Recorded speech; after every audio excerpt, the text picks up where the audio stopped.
भारत में बनने वाले 5वीं पीढ़ी के लड़ाकू विमान यानी एडवांस मीडियम कॉम्बैट एयरक्राफ्ट के प्रोडक्शन मॉडल को मंजूरी मिल गई है। केंद्र सरकार ने मंगलवार को ये जानकारी दी।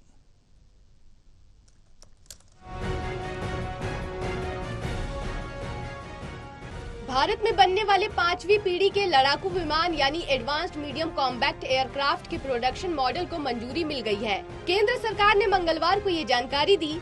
रक्षा मंत्रालय ने बताया कि एयरक्राफ्ट को बनाने के लिए सरकार के साथ ही निजी कंपनियों को भी बोली लगाने का मौका दिया जाएगा। एरोनॉटिकल डेवलपमेंट एजेंसी जल्द ही इसके लिए एक्सप्रेशन ऑफ इंटरेस्ट जारी करेगा। एयरक्राफ्ट बनाने में निजी कंपनियों को मौका देने की घोषणा से डिफेंस और इससे जुड़े सेक्टर्स की कंपनियों के शेयर्स में करीब 6% की बढ़ोतरी हुई है।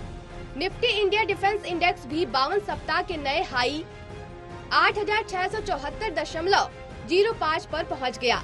अप्रैल 2024 में सुरक्षा पर कैबिनेट समिति ने 5वीं पीढ़ी के स्वदेशी फाइटर जेट के डिजाइन और विकास के लिए 15,000 करोड़ रुपए के प्रोजेक्ट को मंजूरी दी थी। ये fighter jet advanced medium combat aircraft है। एडीए इस प्रोग्राम के एग्जीक्यूशन और एयरक्राफ्ट डिजाइन के लिए नोडल एजेंसी है।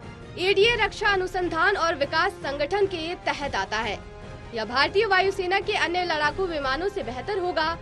दुश्मन के रडार से बचने के लिए हाईटेक स्टेल्थ टेक्नोलॉजी से लैस होगा।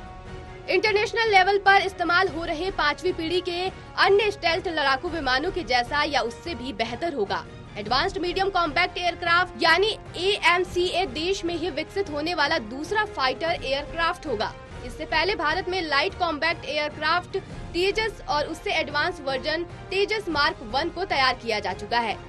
इसके और भी उन्नत संस्करण मार्क 1A पर काम चल रहा है। जानकारी के मुताबिक AMCA 2035 तक एयरफोर्स और नेवी में तैनाती के लिए उपलब्ध हो सकेगा। National desk, total news.